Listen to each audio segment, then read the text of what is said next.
sa ATI Bicol Pili Camarin Sur. Ito ang ATI Bicol #Sarabay Channel News Update. Magandang hapon. Narito ang news update sa araw na ito.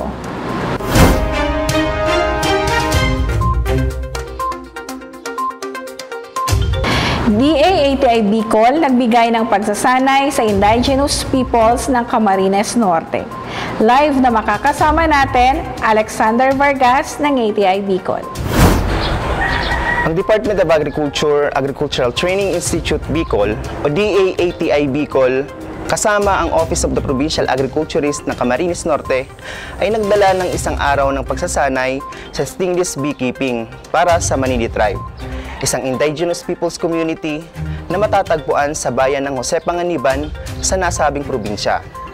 30 miyembro ng katutubong tribo na tinawag na boses sa ugnayan, lapian at waslong hadikain ng mga kabihog ang nakakumpleto ng pagsasanay. Sila rin ay pinamahagian ng 30 colonies ng stingless bee na kanila na ring inilatag sa kanilang hardin. Ayon naman kay ATI Center Director Elsa Parot, ang pagsasanay ay nagpagsisimula ng interbasyon ng ATI para sa komunidad. Inilaan din ang kanilang bukid upang maging isang learning site for agriculture. Samantala, ang Municipal Agriculture Office ng Jose Panganiban sa pamamagitan ni Engineer John Louis Rafael ay nagpasalamat sa ATI Bicol sa inisyatibo na magsagawa ng pagsasanay na magdudulot ng karagdagang mapagkukunan ng kita para sa Manini Tribe. Balik sa iyo, Nida.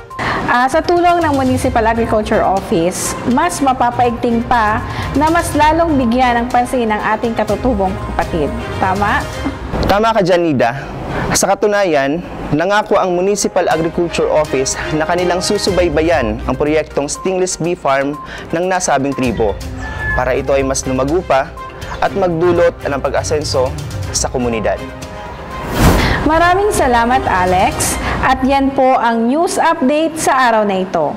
Ako si Nida Hagos para sa ATI Bicol #Sarabay Channel News Update. Magandang hapon.